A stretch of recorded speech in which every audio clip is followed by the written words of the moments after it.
بسم الله الرحمن الرحيم نحمده ونصلي ونسلم على رسوله الكريم أما بعد.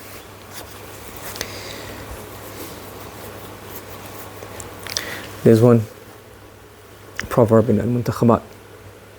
It said, الشباب شعبة من الجنون. It's like, oh no, the old man's going to have a go at the youngsters again. No? When you get here, you thought all advices. That when you are young, when you're shabab means youth. So when you're young, so that this youth is a piece of madness. When a person is young, he's just the way a person, if he's not trained well and he just goes on his own nafs and his whims and his fancies, it's a piece of madness.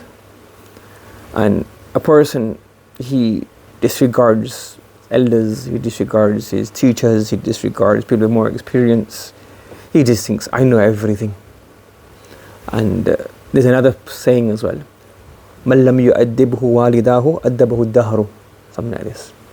If your parents are not able to train you, explain to you, get a message across to you, then أَدَّبَهُ الدَّهْرُ. Then time will teach you. Meaning you'll have to learn the hard way. You'll make mistakes, you'll make errors, you'll realize, oops. And even if you learn from those mistakes, that's also a benefit. So there's two things. When I was just thinking this weekend, when I was young, I was from Barbados. So I came here for one summer. So I never heard the word nettles before. You know nettles? You know what nettles are?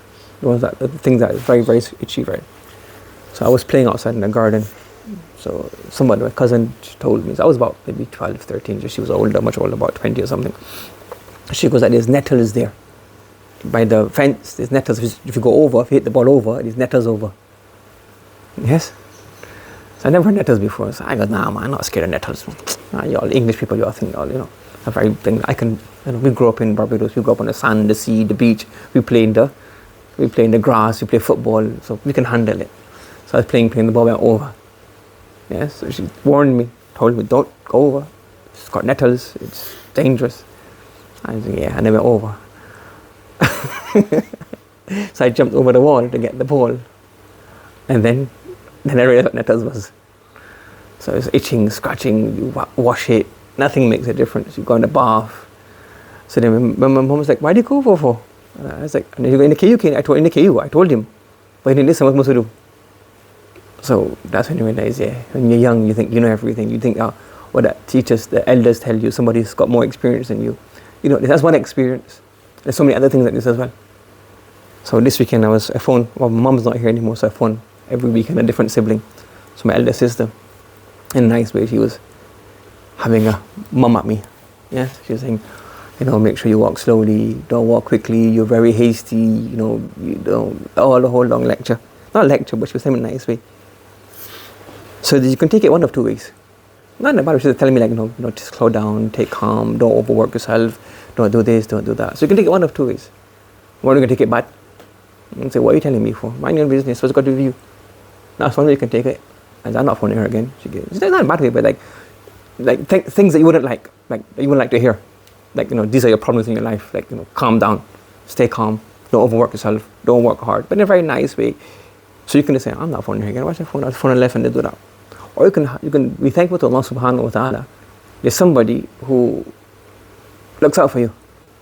There's actually somebody there because mom's not there, dad's not there. They told us many things. Some things we listened, some things we didn't listen. And now they're no longer there. We still have somebody who's elder than you, who is willing to actually tell you something. Because if you're in an echo chamber, here in British, so who's going to tell me? No. You have a feedback form even then. Sometimes you may or may not say something. Sometimes maybe the elders Shaki might say, that's not a good idea. But apart from that, people don't really, you very seldomly find somebody who, this is an issue here. You need to worry about this. You need to take this, very seldom. So if you find somebody, and you have the parents who are willing to tell you something, willing to put their neck out to look bad. If you look at a parent, a person, if they say, do whatever you want, I don't care. Why should I get involved with him? No? And the other person is willing to say something, knowing that you might react. Knowing that if I tell my son this, he might not like it. But they're still telling you because they love you. You have an uncle, a teacher, So if you come to Murder you just come whenever you want, go whenever you want, don't learn. But when your discipline is put down, whichever way it is, it's because the teacher wants good for you. Your parents, your elders, the nasiha, the imam in the masjid. So when we are younger, and not only younger, throughout life, but sometimes at different points in life, normally you mellow a bit. Sometimes you don't mellow. If you are fortunate enough to have people who tell you something, and number two is those who are not in that position should try to take mashura from other people. Don't ever put yourself in a situation where nobody tells you anything, because then you would just go and live your life thinking I'm the best thing since sliced bread. I don't know, whatever, the way I walk, the way I talk, what I do, everything's the best. There's no faults in me. You don't say it openly, but that's how you behave. And if you behave with your parents, your elders, even sometimes kids can tell you something, like little kids, because they're not shy. They just say things that they are. It's like, oh, how come you're kind of so big now when you put on weight? So they tell you, and they didn't mean to say, oh, you're fat, but they say, oh, you're a lot bigger now. I saw since my last time I see you. So now you realize a kid very innocently just told you you put on a lot of weight. So you can learn from that. You know what? Actually, they can tell. Even the kids can tell I put on a lot of weight. Sometimes they say look, it's kids. So from anybody, from the young, from the old. If you surround yourself with people who give you nasiha, give you advice, when you see something that's worth changing, take it with love and sincerity. Take it with muhabba and accept that this person has risked their relationship with you to tell you something which they think is beneficial for you. And when those are not there, then you'll never. You following? So, man lam yu'addibahu walidahu addabahu ad-dahru. If you have people who are there, who are elder, your parents, your uncles, your aunts, your elder siblings, the teachers, the ulama, if they don't teach you, what's going to happen is either you learn before you think, or you go through whole life and say, Mar kata kata, going through tokane kate kate. You're just falling over here and there, making mistakes. If not, life will teach you the hard way. You either somebody tells you nettles are dangerous, nettles are very, very itchy, or you go and jump into yourself and then realize, oh yeah, what you were saying is actually right, but I could have learned it by just listening to you. That's one example of one nettle story. But we have many nettles in our lives, and many people wonder what nettles. Sometimes we take advice, okay, if you say it's very itchy, then I'll listen to you. Or you can try and jump in yourself and then you have to go and spend a whole day in difficulty. That's one parable of life. So take advice, and you can find advice in writing. That's what books are there for.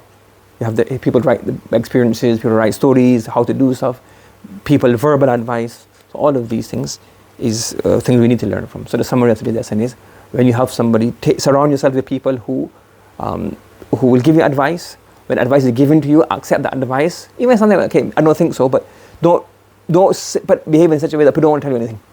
If not, you learn, your life will become very long. Meaning, instead of learning shortcuts, you'll go through a long way of learning stuff. And something you have to learn the hard way. Somebody will tell you, don't smoke, and you learn when it's too late, when your lungs are all destroyed.